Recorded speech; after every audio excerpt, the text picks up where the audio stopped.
Welcome to our channel Civil Insight. तो आज हम करेंगे डिजाइन ऑफ स्टील स्ट्रक्चर्स का पहला टॉपिक वेल्डेड कनेक्शन। तो इसी लेक्चर में पढ़ेंगे कि वेल्डेड कनेक्शंस क्या होते हैं, डिजाइन स्पेसिफिकेशंस पढ़ेंगे इनकी, और हम क्वेश्चन भी करेंगे। तो एक ही लेक्चर में आपका पूरा वेल्डेड कनेक्शंस खत्म हो जाएगा। तो शुरू करने से पहले अगर आपने हमारे चैनल सिविल इनसाइट को नहीं सब्सक्राइब करा तो अभी कर लीजिए। तो देखो वेल्डेड कनेक्शंस, तो ये आपके लिए एक नया टॉपिक है, तो मैं जल्दी जल्दी सारा कुछ आपको ब्रीफ करता जाऊंगा। तो आप देखो, welding consists of joining two pieces of metal by establishing a metallurgical bond between them।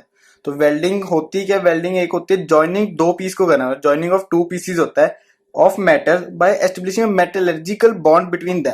ठीक, मेटलर्जिकल बॉन्ड आता है जिसमें कि हम जैसे कि अपना इलेक्ट्रिक आर्क हम करते हैं, वेल्ड रॉड्स हम यूज करते हैं ना, तो उससे होता है। आपके ऊपर एक इमेज भी आ रही है जिसमें आप देख सकते हैं असली वेल्ड होता क्या है। तो ये आपका पूरा एक वेल्ड होता है। ठीक है, आपने समझ गया। अब देखो दो दो तरह के वेल्ड पड़ते हैं, कौन से बट वेल्ड और फिलेट वेल्ड। तो थोड़ा सा मैं जल्दी इसलिए बोल रहा हूँ क्योंकि ये आपको पता होना चाहिए पहले से, या फिर ये सारी थ्योरी है अभी। तो बट वेल्ड क्या होता है? देखो, when two metals parts are to be connected directly without any lap, that is members are butt together. देखो यहाँ पे तो एक फिगर नहीं है, देखो आपकी स्क्रीन के ऊपर तो आ जाएगी एक इमेज। देखो आप समझ गए ना अच्छे से बट वेल्ड क्या है आपके ऊपर। देखो नहीं तो मैं यहाँ पे समझाता हूँ। जैसे एक ये पीस है और एक ये पीस है और ये बट टुगेदर है। देखो अगर हम सपने बट टुगेदर, अगर मैं एक और पेन लेके आऊँ यहाँ पे, तो देखो कुछ इस तरह। देखो ये बट वेल्ड हो जाएंगे ऐसे, जो होते हैं ऐसे ऊपर नहीं होंगे नीचे नहीं होंगे, ऐसे सामने लगेंगे, आमने सामने लगेंगे। तो इनमें जो ऐसे वेल्ड होएगा ना, तो वो हमारा क्या कहलाएगा? बट वेल्ड कहलाएगा। ठीक है, अब इसकी क्या डिजाइन स्पेसिफिकेशन होती है वो हम आगे पढ़ेंगे। अब नेक्स्ट आता है देखो फिलेट वेल्ड। अब फिलेट वेल्ड क्या होता है? देखो, if the metal parts are to be welded with a lap और in the form of T और एल, तो कहते हैं या तो ऐसे लैप हो या तो ऐसे लैप हो। ठीक है ना, ऐसे आपका ऐसे लैप आ जाएगा, अगर आपको दिख रहा है ऐसे लैप ऊपर या नीचे ऐसे लैप हो, या फिर कहते हैं कि टी हो, ऐसे टी बन जाए आपकी, या फिर कहते हैं एल बन जाए, ऐसे एल हो जाएगा, ऐसे एल बन जाएगा। तो वो चीज जहां जहां पे ऐसे वेल्ड होती है उस वेल्ड को हम कहते हैं फिलेट वेल्ड। जैसे अगर आप समझो लैप वेल्ड हो रहा है तो यहाँ पे आपका वेल्डिंग होगी, इस चीज में होगी आपकी वेल्ड, तो वो हमारा फिलेट वेल्ड हो जाएगा। ठीक है, जब हम ऐसे एल स्ट्रक्चर पर आएंगे, ऐसे एल स्ट्रक्चर पर, तो यहाँ पे जो हमारी वेल्ड होएगा यहाँ पे जॉइंट पर, तो इसे हम फिलेट वेल्ड कह देंगे। जब हम अपना टी पे आएंगे तो यहाँ पे हो जाएगा। तो ये हमारा सारा फिलेट वेल्ड होता है। और आप देख भी सकते हैं इसमें कुछ लैप जॉइंट पे दिखा है। अब देखो छोटी सी चीज इसमें मैंने दिखाई है, इसी में दिखा रहा हूँ, थ्रोट थिकनेस। तो देखो थ्रोट थिकनेस क्या होता है? देखो अब देखो साइज ऑफ वेल्ड, पहले तो आप देखो साइज ऑफ वेल्ड होता है ये, आप देख सकते हैं साइज ऑफ वेल्ड। जो हमारी वेल्डिंग होती है, जैसे अगर मैं समझाऊं आपको, ये दोबारा से एक बार समझता हूँ, बट वेल्ड में आपको समझाया। तो देखो कुछ आपके दो ऐसे हो रहे हैं, चलो एक ऐसे, एक मेटल ऐसे है और एक आपका ऐसे है। ठीक है, तो देखो अब इसका जो ये बीच वाला होता है, ये हमारा वेल्ड साइज होता है। ठीक है, हमारा सारा वेल्ड साइज होगा। ये तो चलो लेंथ होगी, लेकिन ये हमारा वेल्ड साइज होता है। ये हमारा सारा वेल्ड साइज होगा कि मतलब साइज ऑफ वेल्ड होएगा कि कितनी मोटी आपकी यहाँ पे वेल्ड है। ठीक है, 8 mm की है, 6 mm की है, 10 mm की है, 12 mm की है, कितनी है वो हमें बताएगा साइज ऑफ वेल्ड।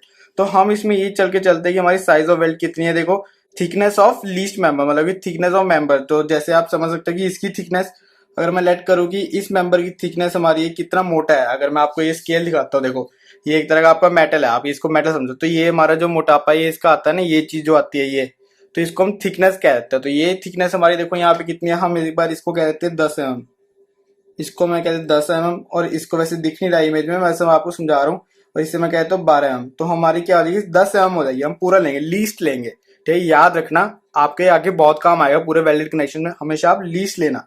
तो ऐसे एस आपका ये लीस्ट हो गया, यहाँ पे वैसे लीस्ट, और इससे जो ऐसे 40, ये हमारा 90 डिग्री और ये हमारे 45 डिग्री पे जो वैसे बनाते हैं ना, तो यहाँ से जो ऐसे ये लाइन जाती है, ये जो डिस्टेंस है, इसे हम थ्रोट थिकनेस कहते हैं। इसे हम कहते हैं थ्रोट थिकनेस। और ये क्या होता है? ये सबसे वीकेस्ट पार्ट ऑफ वेल्ड होता है। ये सबसे वीकेस्ट पार्ट ऑफ वेल्ड। अगर आपसे कोई पूछे कि थ्रोट थिकनेस क्या होता है, तो आप कह सकते हैं वीकेस्ट पार्ट ऑफ वेल्ड। ठीक है, ऐसे होता है। और इसका फॉर्मूला क्या होता है? देखो थ्रोट थिकनेस का फॉर्मूला होता है 0.7 इंटू एस, जहां पे एस होता है साइज ऑफ वेल्ड, वो मैंने आपको बता दिया। यहाँ पे 10 mm हो सकता है, 8, 6 कुछ भी हो सकता है, 6.5, 7 कुछ भी हो सकता है। तो हमारा यहाँ पे मल्टीप्लाई हो जाएगा 0.7 के साथ, और यहाँ पे एस आ जाएगा √2। ठीक है, एस बाय √2। अब देखो यहाँ पे आप साइन भी लगा सकते हो, साइन 45 डिग्री भी लगा सकते हो। यहाँ पे इसलिए होता है क्योंकि ये 90 डिग्री है, और 90 डिग्री ना हमारा, देखो आपके ऊपर एक इमेज आ जाएगी जिसमें आपको के की वैल्यूज अलग अलग आ जाएंगी। नहीं तो हमारे 90 के लिए हम लेते हैं, 90 के लिए हमारी 0.7 आ जाती है, कुछ 0.69 यहाँ पे लिखा, तो हम अप्रॉक्स 0.7 ले लेते हैं। तो यहाँ से हमारा थ्रोट थिकनेस आती है 0.7 एस।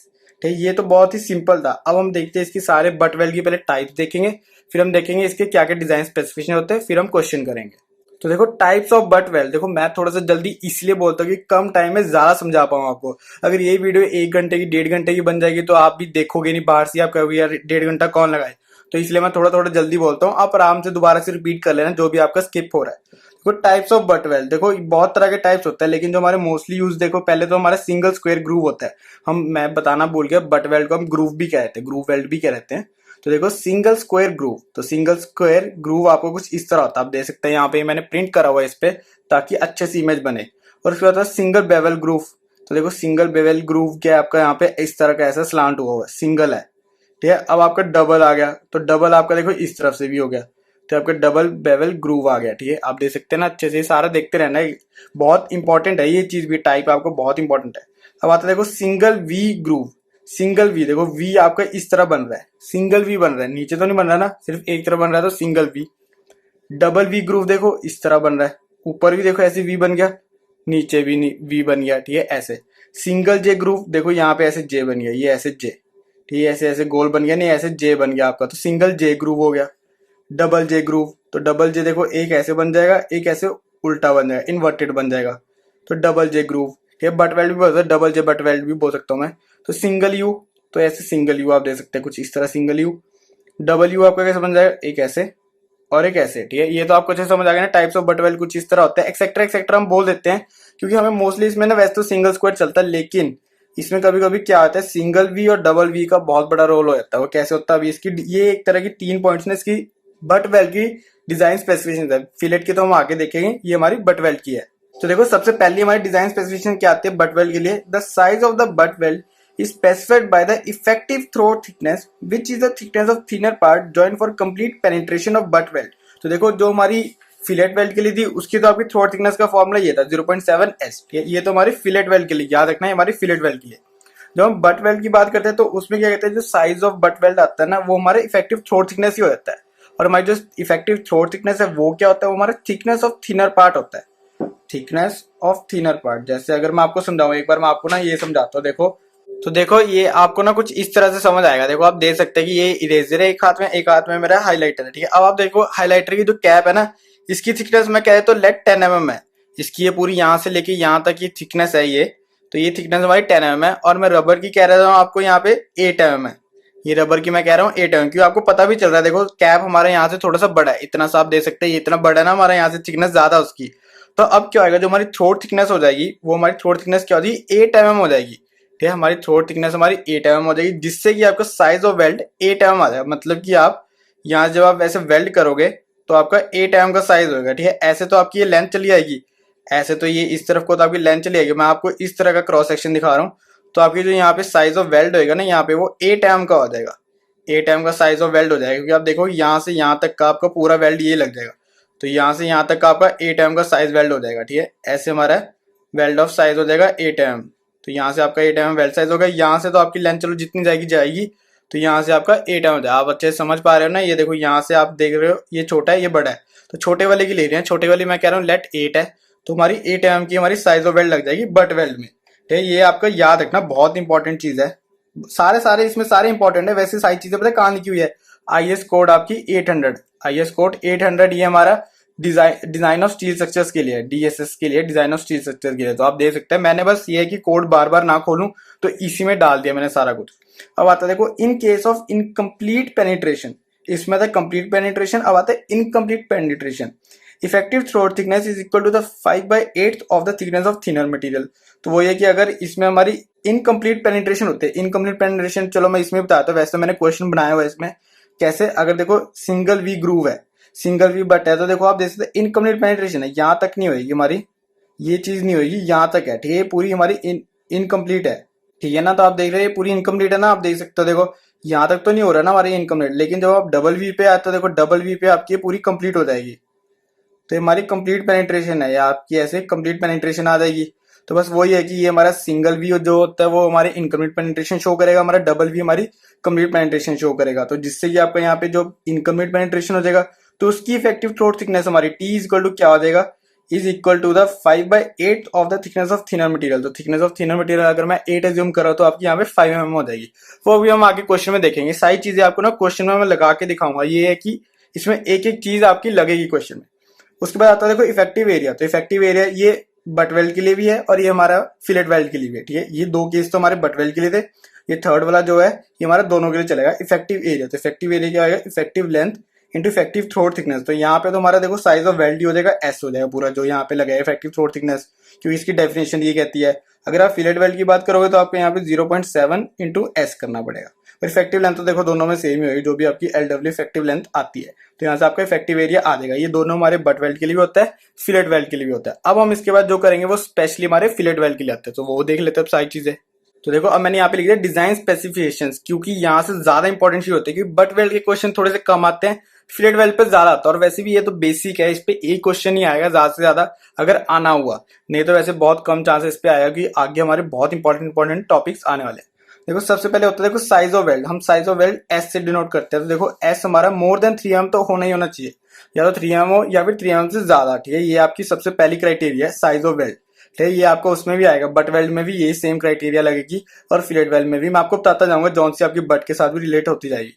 तो साइज ऑफ वेल्ड यहाँ पे आपकी 3 mm से ज्यादा होनी चाहिए, 3 mm से कम है तो ऐसा हो ही नहीं सकता कि आप उसको फिर आप वेल्ड कर पाओ।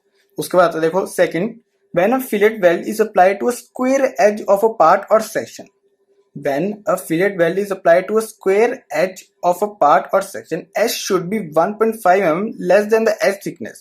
मतलब कि आप देखो ये हमारा स्क्वायर है, स्क्वायर एज है, यहाँ पे आप देख सकते हैं स्क्वायर एज है ना, और यही हमें यहाँ पे कह रहा है कि देखो स्क्वायर एज है तो आपने उसकी थिकनेस क्या लेनी है, मतलब वेन साइज ऑफ वेल्ड आपको क्या लेना है, तो S should be 1.5 mm less than the edge thickness. तो जैसे समझो अगर मैं इसकी थिकनेस, जैसे ये आपका फॉर्मूला ऐसे बन जाता है, एस इक्वल टू, मैं इक्वल टू लेता हूँ, लेकिन शुड बी है ना, तो शुड बी के आप यहाँ पे लेस देन इक्वल टू भी आप साइन यहाँ पे लगा सकते हो। तो S should be equal to less than T minus 1.5 m। तो वही यहाँ पे चीज गई, देखो इसका पूरा आपका यहाँ पे टी हो गया, ठीक है। इसने कहा है कि यहाँ पे then the edge thickness, less than the edge thickness, तो 1.5 आपको लेस करना है। तो ये डिस्टेंस सिर्फ इतना इतना आपका 1.5 है। तो ये देखो साइज ऑफ वेल्ड आपका यहाँ पे क्या हो जाएगा, टी, ठीक है, टी माइनस 1.5। अगर मैं यहाँ पे टी कहता हूँ कि हमारा यहाँ पे 10 है, तो यहाँ पे आपका 8.5 हो जाएगा साइज ऑफ वेल्ड, तो मतलब आपका एस हो जाएगा 8.5 mm, ठीक है। अब देखो ये हमारा मैक्सिमम हो जाता है, ठीक है। मिनिमम आपका यहाँ पे हो जाएगा 3 mm, यहाँ पे मैक्सिमम आपका 8.5 mm हो जाएगा, ठीक है। इससे ज्यादा आप ले नहीं सकते, ये मिनिमम आपका 3। तो आप इसके बीच में कुछ भी ले सकते हैं। मैं कह रहा था चलो साइज ऑफ वेल्ड फिर 6 mm ले लो, कोई बात नहीं, ले सकते हो। 8 mm ले सकते हो, 8.5 लेना ले सकते हो। 3 से ऊपर ही चलो, मैं कह रहा हूँ 3 भी मतलब, तो 4 5 6 कुछ भी ले सकते हो। तो बस ये आपका ये मैक्सिमम के लिए दे दिया, ये हमारा मिनिमम के लिए दे दिया, ये ऐसे क्राइटेरिया आ गया। अब देखो थर्ड आता है, देखो when a fillet weld is applied to a rounded toe of section. अब हम कहते हैं कि जब राउंड टो हो गया, आप देख सकते हैं इसमें इमेज में आपको अच्छे से दिख रहा है ना, राउंड टो कैसे दिख रहा है। देखो आप ऐसे आ रहा है, फिर यहाँ से राउंड हो गया, यहाँ पे देखो स्क्वायर एज थी, तो आप देख सकते हैं स्क्वायर एज थी, यहाँ पे आपका पूरा राउंड हो गया। तो क्या होता है, S should be 3/4 of the thickness of section at toe.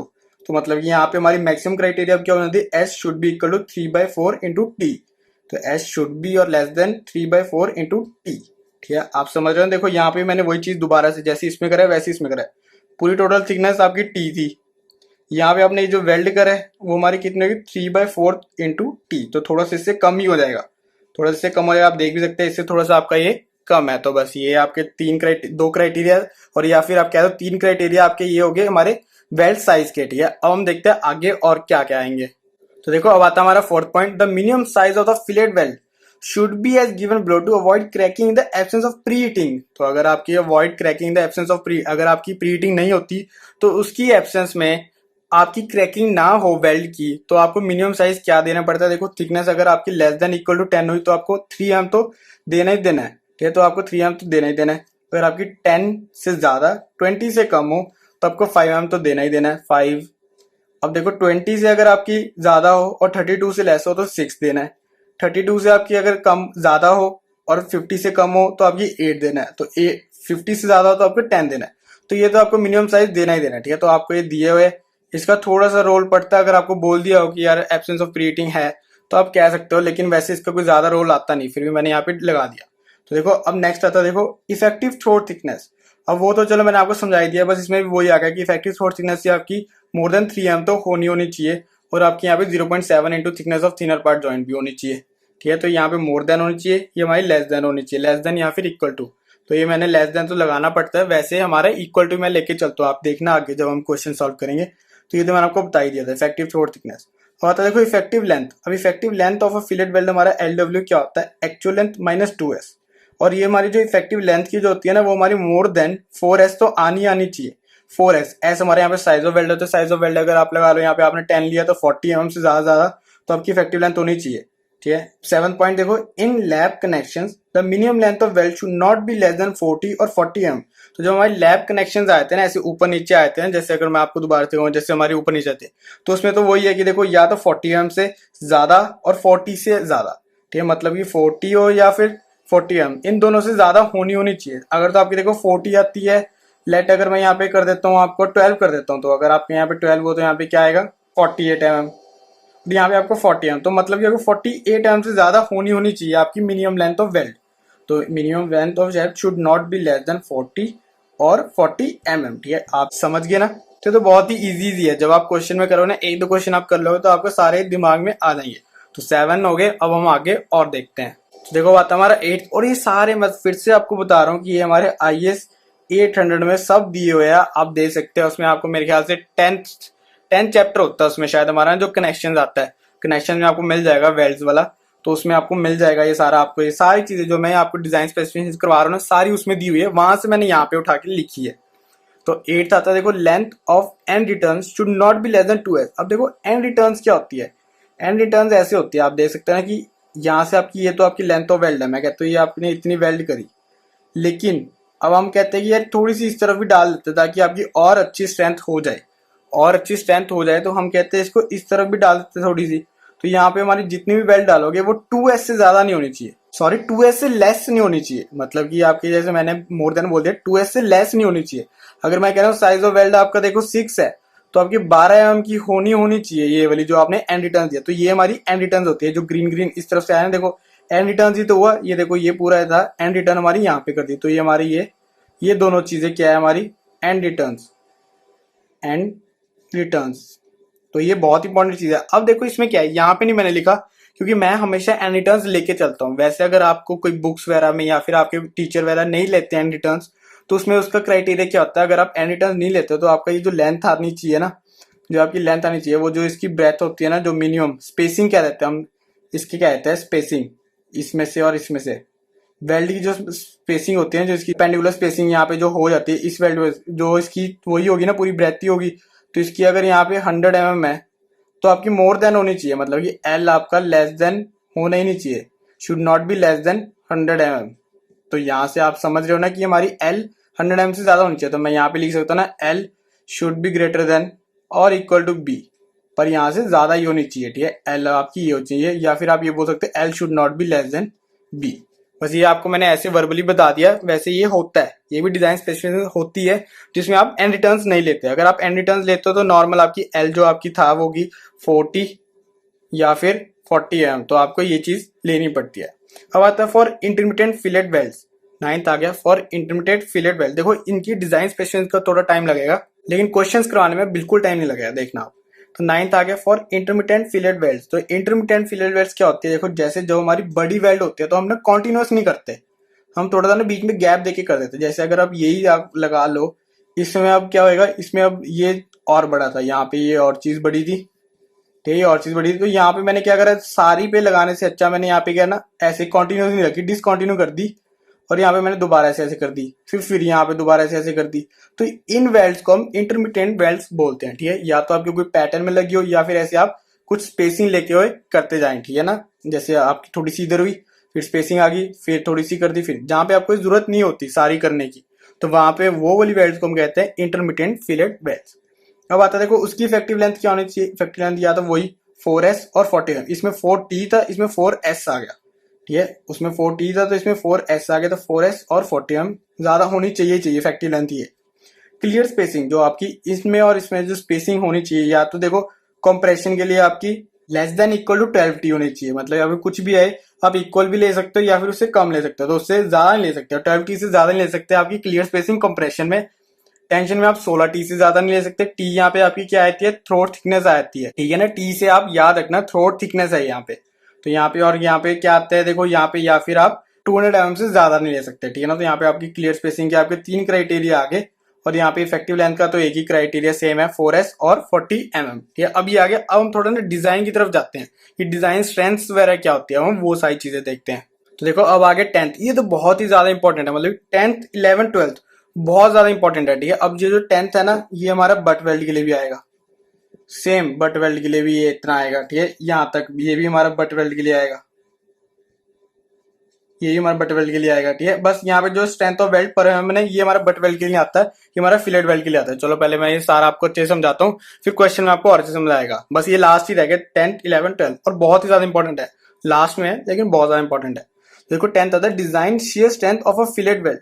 तो डिजाइन शेयर स्ट्रेंथ हमारी फिलेट वेल्ड की कैसे निकलती है, एफ डब्ल्यू डी से हम उसको लिखते हैं, इजिकल टू हमारे क्या आएगा, देखो F W N divide by gamma M W, ठीक है। F W D equal to F W N divide by gamma M W, जहां पे आपका एफ डब्ल्यू एन क्या है, nominal shear strength of fillet weld.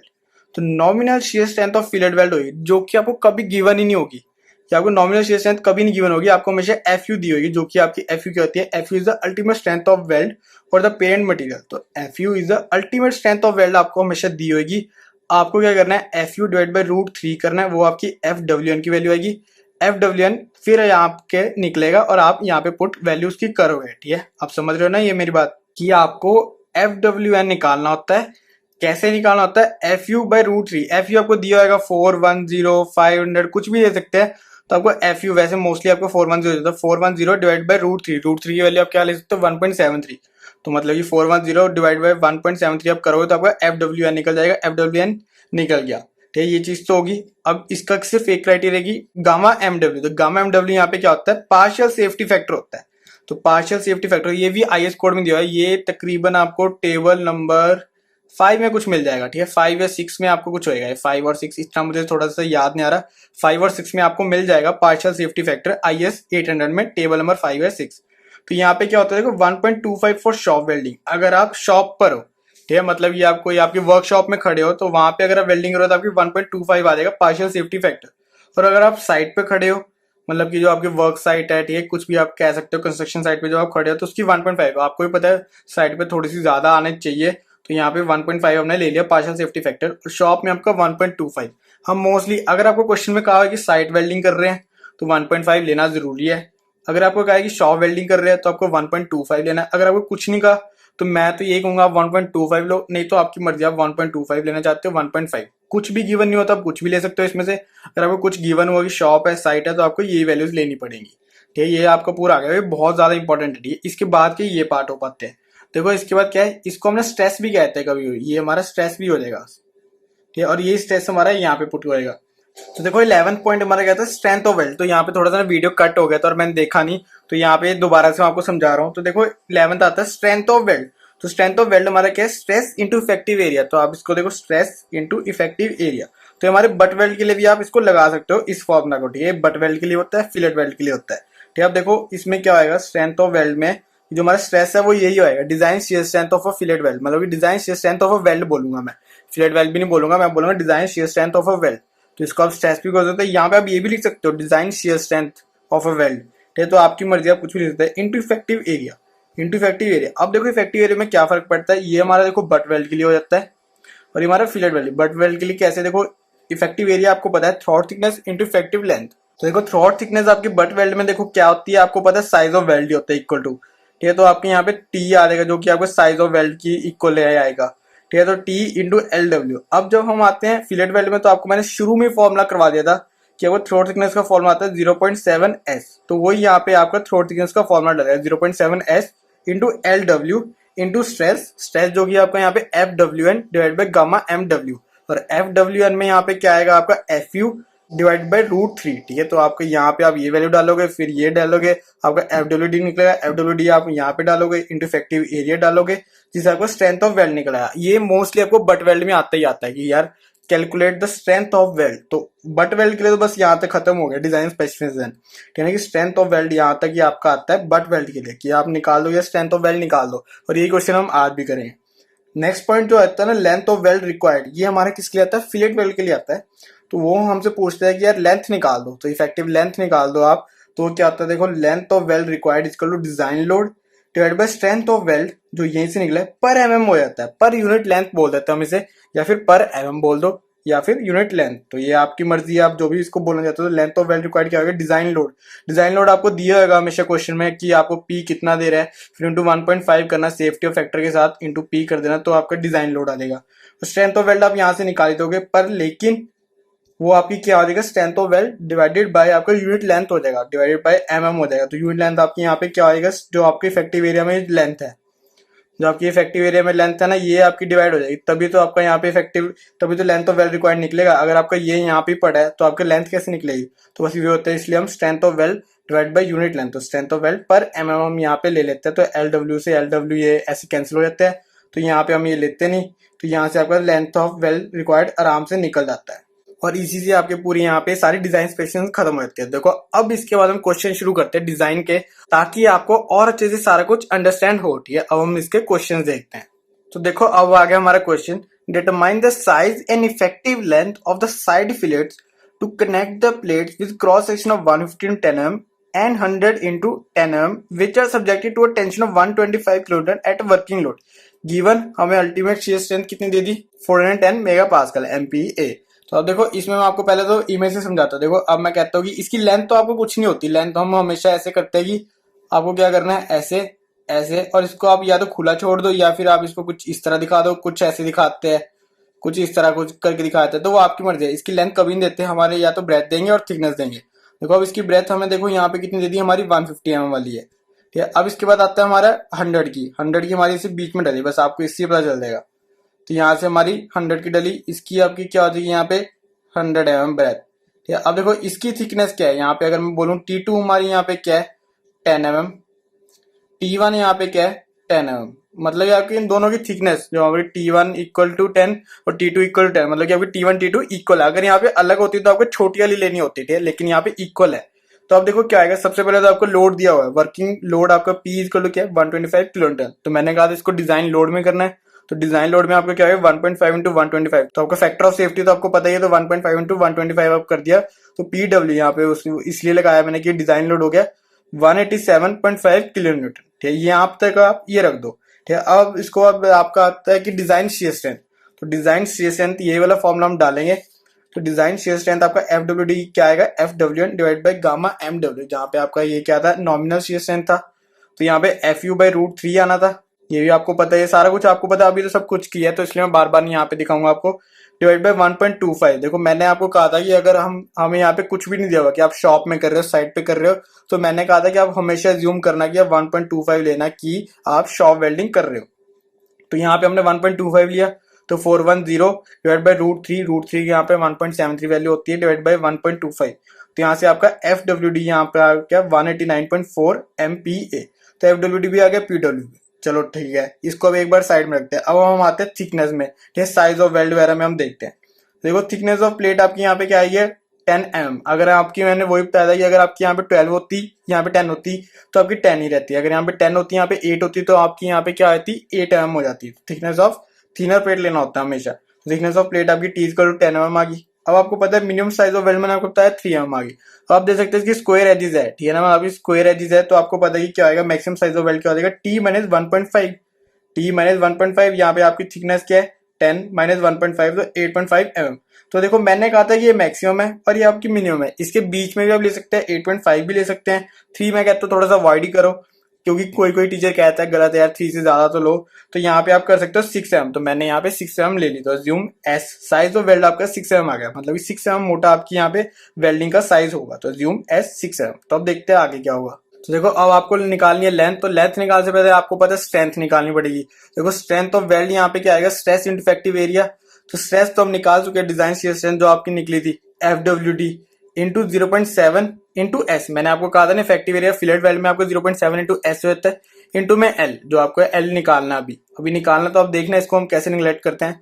तो अब देखो ये आपको पता है, आपने वैल्यू अभी निकाली थी 189.4। अब देखो क्या आता है, देखो strength of weld per unit length, मैंने आपको कहा था पर यूनिट लेंथ बोल लो या फिर डिवाइड बाय mm बोल लो। तो स्ट्रेंथ ऑफ वेल्ड पर mm आपको यहाँ पे क्या आएगा, देखो 0.7 पर mm हो गया, पर mm मतलब कि आपके पर mm की जो भी आपकी यहाँ पे यूनिट आपने कट कर दी, लेंथ होगी ना per unit length, strength of weld divide by unit length. तो यूनिट लेंथ आपकी यहाँ पे काट दिया आपने, ये लेंथ हमारी यहाँ पे अब निगलेक्ट होगी। तो यहाँ से हमने लेंथ निकाली, तो 0.7 इंटू S इंटू FWD, बस यही 3 चीज रहेगी। अब यहाँ पे आपने वैल्यूज पुट कर दिया 0.7, अभी एस हमने ज्यूम करी थी 6, इंटू FWD आपका 189.4 आया। तो यहाँ से आपकी क्या आ गई, स्ट्रेंथ ऑफ वेल्ड तो आ गई आपकी 795.5 न्यूटन पर mm। तो स्ट्रेंथ आ गई, वो हमारी क्या थी, डिजाइन शियर स्ट्रेंथ थी, ये आपकी स्ट्रेंथ ऑफ वेल्ड आ गई 795.5 न्यूटन पर mm। देखो वैल्यू थोड़ी बड़ी सी भी आ सकती है, उसको आप न्यूटन में करना, छोटी आ गई तो आपकी किलोमीटर समझो, अगर आपकी किलोमीटर में वैल्यू आ रही है तो आप उसको यहाँ पे न्यूटन में कर लेना। ठीक है ना, कि आपको न्यूटन में आप हमेशा चलना, न्यूटन पर एमएम, क्यों हम सारी चीजें हम एमएम में ले रहे हैं, तो यहाँ पे भी एमएम, तो यहाँ पे आप हमेशा न्यूटन पर एमएम, तो एमएम में करना, और यहाँ पे न्यूटन ही देगा तो किलोन्यूटन मत कर लेना। ठीक है, अब आता है देखो therefore length of weld required, तो ये हमारा 14 पॉइंट आ गया। तो लेंथ ऑफ वेल्ड रिक्वायर्ड क्या होता है, design load divided by strength of weld पर एमएम। तो हमारी डिजाइन लोड तो आपको पता था 187.5 था, मैंने आपको क्या बोला, जहाँ पे भी किलोमीटर है वहां पे आप उसको न्यूटन में कर लोगे, तो 187.5 इंटू 10⁻³ आपका यहाँ पे डिजाइन लोड आ गया, डिवाइड बाय आपका 795.5 न्यूटन पर एमएम आ गया। तो यहाँ से अगर आपने यहाँ पे पूरे कैलकुलेशन करी तो आपके अप्रॉक्स, यहाँ पे आप थोड़ा सा अप्रॉक्स ले सकते हो, लेकिन ज्यादा ले सकते हो। समझो अगर आपको यहाँ पे 236.2 आया तो आप 236 ले सकते हो, 235.9 5.8 कुछ आ रहा है तो 236। ये नहीं है कि अगर आपको 236.5 आ रहा है, कुछ भी आ रहा है,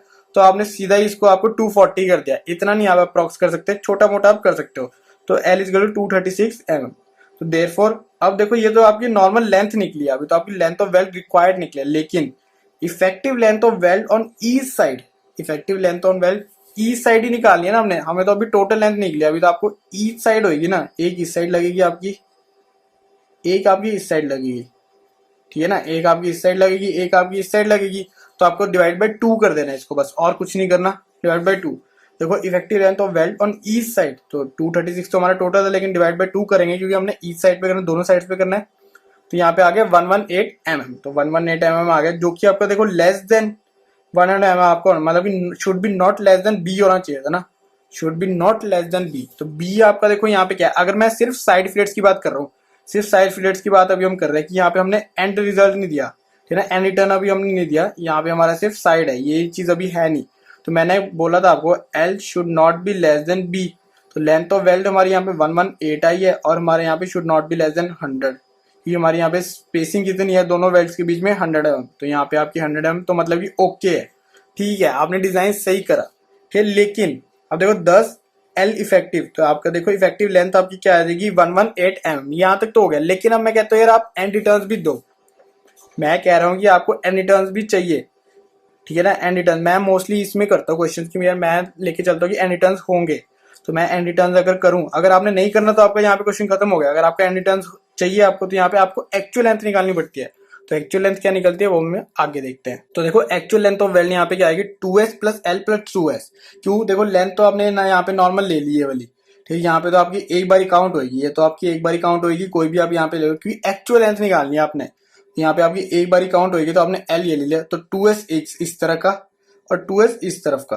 ठीक है, तो 2s और 2s, क्योंकि इसका तो अलग अलग होएगा ना, देखो ये तो अलग अलग होगा, इसका तो एक में ही आ गया, इसका तो एक में आ गया, तो एक आया, तो 2s plus L plus 2s आपका क्या आएगा, देखो 2 इंटू 6, ऐसा आपने यहाँ पे साइज ऑफ वेल्ड 6 mm लिया था, और आपको मैंने कहा था कि 2s से ज्यादा होना चाहिए, तो यहाँ पे इसलिए 2s हुआ, तो यहाँ पे आपका 2s हुआ, तो 2s plus L plus 2s, तो यहाँ से आपका 142 mm आ गया, जिसमें आपने 142 mm में से आपने 12 mm तो आपने एंड रिटर्न में दे दिया, और जिसमें से आपका 130 mm आपकी लेंथ ऑफ वेल्ड आ जाएगी।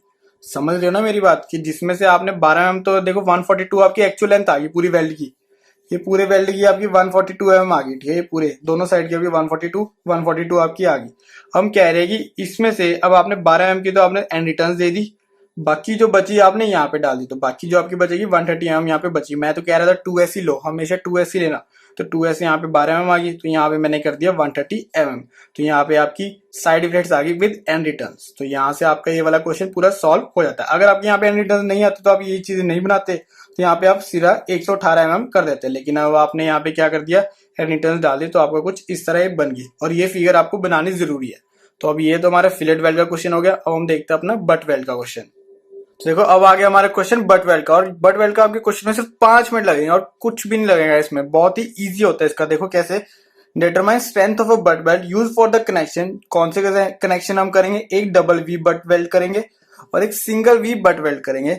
The weld is required to connect 150 into 10 mm plate and 150 into 8 mm plate given FU हमारे 410 M मेगा पास्कल, मतलब कि मेगा पास्कल आपका एमपी आ गया। तो गिवन एफ यू आपको दे दिया अल्टीमेट स्टेशन। देखो अब इसमें क्या दिया है कि आपके डबल वी बट जॉइंट है, तो मतलब कि आपका देखो पहले तो आपका डबल वी में बना है, तो देखो कुछ इस तरह बनेगा आपका डबल वी, ये ऐसे आपको बना, एक बार कुछ आपका इस तरह बनेगा, ठीक है। अब मैं कह रहा हूँ कि एक 150 इंटू 10 का है, ठीक है। 150 आपका इंटू 10 का मतलब कि आपका जो 10 का ये तो आपकी थिकनेस आ गई, ये वाली प्लेट हम पहली ले लेते हो 10 mm की, आपकी ये पहली थिकनेस आ गई, दूसरे की आपकी 8 दी हुई है, तो ये हमारी 8 mm की आपकी दूसरी थिकनेस आ गई सेकंड प्लेट की। अब जो आपको 150 दिया हो ना, ये उस तरफ को जा रहा है, मतलब कि अगर मैं आपको बताऊं जो हमने फिलेट वेल्ड का यहाँ पे करा था, इससे मैंने आपको कुछ इस तरह समझाया था, है ना, कुछ आपको इससे समझाया। अब मैंने कहा कि ये जो 150 है ना वो ऐसे जा रहा है, तो ये आपका ये पूरा वेल्ड की लेंथ कितनी हो जाएगी, पूरी 150 हो जाएगी ना, अगर यहाँ से आपका ये पूरा जा रहा है, ये इक्वल नहीं है अब यहाँ पे, मतलब कि ये यहाँ पे आप पूरा ये इक्वल लगाओ इसको, ठीक है। अब आपने यहाँ पे करा, इसकी थिकनेस तो आपको चलो पता चल गई, ये 10 है, ये 8 है, लेकिन अब इसका जो आपका ये बी दिया हो ना, बी आपका कितना 150 इसका भी है, 150 इसका भी है, मतलब कि जो आपकी इफेक्टिव लेंथ निकल आई ना वो आपकी बी है, जो कि आपकी यहाँ पे 150 होगी, ठीक है ना। यहाँ पर अच्छे समझ गए ना, ये चीज बहुत जरूरी है आपको, अगर आपको सारे क्रॉस सेक्शन समझने की कैसे किस तरफ से आपके जहाज दिखेंगे, क्योंकि आपके ऑटो कैड में भी आपको ये बनाने के लिए आती है। देखो अब डबल वी बट वेल्ड है, अब डबल वी मैंने आपको कहा था कि इसमें कंप्लीट पेनिट्रेशन होती है, कंप्लीट पेनिट्रेशन हो रही है ना आपको अच्छे से पूरा, अब ये हो जाएगा, कंप्लीट पेनिट्रेशन हो जाएगी, मतलब कि अभी जो थ्रोट थिकनेस है वो अपनी थिकनेस ऑफ थिनर प्लेट, मतलब यहाँ पे थिनर आना है, यहाँ पे मैंने इनर लिख दिया, यहाँ पे आपका थिनर प्लेट आना था, तो थ्रोट थिकनेस आपको थिनर प्लेट की आ जाएगी, तो आपकी 8 mm आ जाएगी, तो यहाँ पे T is equal to 8 mm यहाँ पे आपका हो जाएगा। अब बस कुछ नहीं रहा इसमें, आपको क्या निकालना है, सिर्फ स्ट्रेंथ निकालनी है, स्ट्रेंथ ऑफ बट वेल्ड। तो स्ट्रेंथ ऑफ बट वेल्ड का आपको फॉर्मुला पता है, देखो इफेक्टिव वेल्ड एरिया इंटू जो आपका स्ट्रेस था, या फिर आप कह सकते हो डिजाइन स्ट्रेंथ ऑफ वेल्ड, तो effective weld area into design strength of weld. तो आपको यहाँ पे क्या आएगा, देखो इफेक्टिव वेल्ड एरिया में देखो थ्रोट थिकनेस टी, क्योंकि इक्वल टू है टी इंटू आपकी लेंथ मैंने आपको बता दिया बी बन जाती है, तो बी आपकी 150 थी into F W N by gamma M W, जहाँ पे आपका एफ डब्ल्यू एन क्या हो जाएगा, F U by √3 divide by 1.25, क्योंकि मैंने कहा था अगर आपको कुछ भी नहीं दिया हो तो आप समझोगे आप शॉप वेल्ड कर रहे हो, मतलब कि आप वहां पे वर्कशॉप पर बैठे हो, तो वर्कशॉप पे बैठ के आप ये सब कुछ कर रहे हो। तो आपके देखो टी आपकी थिकनेस यहाँ पे क्या 8 है इंटू 150, बी आपकी यहाँ पे देखो 150 आ गई, और आपका यहाँ पे एफ यू आपका क्या है यहाँ पे 410 डिवाइड बाई √3 आपका 1.73 डिवाइड बाई 1.25, तो आपके यहाँ पे 228 किलोन्यूटन आ गया, ठीक है। ये तो आपका पूरी स्ट्रेंथ ऑफ बट वेल्ड आ गई। अगर आपसे पूछ ले कि यार वर्किंग लोड बता दो, तो आप वर्किंग लोड में सिंपल आप क्या करोगे, डिवाइड बाई 1.5 कर दोगे, ठीक है, डिवाइड बाई 1.5 कर दो, आपका वर्किंग लोड भी निकल आता है। ये वैसे पूछा नहीं, ये मैंने आपको सिर्फ बता रहा हूँ, अगर आपसे कभी पूछा जाए कि वर्किंग लोड बता दो, तो स्ट्रेंथ ऑफ वेल्ड निकल आएगी, strength of weld divide by partial safety factor जो आपका होता है 1.5, पार्शियल बोल गया मैं, सिर्फ सेफ्टी फैक्टर जो आपका होता है फैक्टर ऑफ सेफ्टी, तो 1.5 से आपने डिवाइड कर, तो आपको क्या आ जाएगा यहाँ पे वर्किंग लोड आ जाएगा, ठीक है। ये आपका डबल वी बट वेल्ड के लिए हो गया, डबल वी बट वेल्ड के लिए हो गया। हम करेंगे सिंगल वी, हम करेंगे सिंगल वी बट वेल्ड के लिए, वो भी देख लेते हैं कैसे होगा। तो देखो सिंगल वी बट वेल्ड में क्या होगा, since penetration is not complete, तो मैंने सबसे पहले आपको जहां पे टाइप्स ऑफ बट वेल्ड में आपको समझा दिया था कि सिंगल वी में आपकी पेनिट्रेशन इनकम्प्लीट होगी, ठीक है, कंप्लीट नहीं होगी आपकी, इनकम्प्लीट होगी, तो आपकी थ्रोट थिकनेस क्या हो जाएगी 5/8 of thickness of inner plate, thickness of thinner plate, sorry thickness of thinner plate, तो आपकी टी यहाँ पे क्या है आपका 8 mm दिया हुआ है, तो वही मैंने यहाँ पे करा, तो 5/8 इंटू 8 आपको करा। देखो सारी डिजाइन स्पेसिफिकेशन मैंने एक ही क्वेश्चन में लगा दी उसकी, जो बट वेल्ड की थी, ठीक है, और जो आपकी फिलेट वेल्ड की थी उसमें सिर्फ आपकी इंटरमीडिएट वेल्ड नहीं आया, बाकी आपको सब कुछ आ गया था, वो भी इंटरमीडिएट भी बहुत कम आता है, रेयर ही है वो, तो बस बार ने आपको सिर्फ ऐसे समझा दिया। तो टी इक्वल टू 5 mm, ठीक है, आपको पता होना चाहिए था कि इंटरमीडिएट वेल्ड क्या होती है, इसलिए मैंने वो चीज आपको समझाई। तो यहाँ पे आपके देखो थिकनेस क्या हो जाएगी, यहाँ पे 8 से 8 का सॉरी थ्रोट थिकनेस क्या हो जाएगी यहाँ पे टी इक्वल टू 5, तो टी इक्वल टू 5 mm हो जाएगी। तो यहाँ से आपके वही simple same formula strength of butt weld में, बस आपका यहाँ पे टी क्या हो जाता है 5 इंटू बी आपका 150 रहेगा, वही 410 बाई √3 बाय 1.25, तो यहाँ से अगर आप सॉल्व करें तो 142 किलो न्यूटन आपका आ गया। और जो आपको क्वेश्चन में पूछा गया, देखो ज्यादा टाइम नहीं लगा, सिर्फ तकरीबन 4 से 5 मिनट लगे होंगे आपको ये समझाने में determine strength of butt weld कैसे निकलती है, क्योंकि आपको फिलेट वेल्ड भी आ गया और ये वाला फॉर्मुला, बस ये वाला फॉर्मुला मैंने आपको कहा था कि बहुत इंपॉर्टेंट है, 10th 11th 12th फॉर्मुला जो मैंने आपको डिजाइन स्पेसिफिकेशन में करवाया है बहुत ज्यादा इंपॉर्टेंट है। ये तो आपकी टिप्स पर रटे होने चाहिए कि हाँ भाई ये है, फटाफट ऐसे हो जाएगा। और इसमें कुछ क्वेश्चन बनते भी नहीं, बस यही क्वेश्चन बनते हैं, आप ज्यादा से ज्यादा घुमा देंगे कि डबल वी नहीं है, स्क्वायर है, कोई फिगर दे देंगे, कुछ कुछ कर देंगे, बस ऐसे घुमाते रहेंगे, लेकिन जो बेसिक है ना वो बस यही है, इसका भी बेसिक फिलेट का भी, बस यही आपको पूरा डिजाइन ऑफ वेल्डेड कनेक्शंस बनता है ये पूरे लेक्चर। तो ये था आज का हमारा पूरा lecture design of welded connection. तो मेरे ख्याल से आपको अच्छे से समझ आ गया। थोड़ा सा मैंने शुरू में जल्दी जल्दी से करवाया था कि वो थोड़ा कम इंपॉर्टेंट है, लेकिन डिजाइन स्पेसिफिकेशन मैंने अच्छे से आपको टाइम लगाया और आपके क्वेश्चन में। तो अगर आपके वीडियो अच्छी है तो प्लीज लाइक करना, शेयर करना, कमेंट करना और हमारे चैनल सिविल इंसाइट को जरूर सब्सक्राइब करना। Thank you for watching.